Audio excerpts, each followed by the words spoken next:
aucun de nos médias ne l'a relevé, mais le 10 octobre, les Nations Unies ont rendu public un rapport qui est daté du 11 septembre de cette année, mais qui, pour des raisons techniques, a été publié que le 10 octobre, et qui fait un état des lieux absolument sidérant sur la stratégie israélienne pour attaquer les installations médicales à Gaza.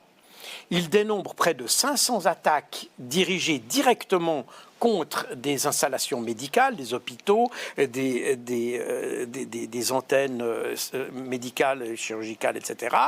Il parle d'ailleurs même de médecins qui sont morts en détention des Israéliens, n'est-ce pas, qui ont été, à la suite de tortures et de mauvais traitements, des médecins qui sont morts en détention.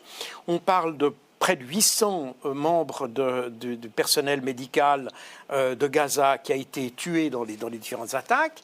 Et surtout, ce qui est intéressant, c'est que cette commission d'enquête, c'est le rapport de la commission d'enquête sur la Gaza, elle établit ou plutôt elle constate qu'il y a comment dire, un modus operandi, un mode opératoire, sur les standards pour attaquer ces installations sanitaires. Et donc, ils en tirent la conclusion qu'il y a une stratégie délibérée d'attaquer les installations médicales.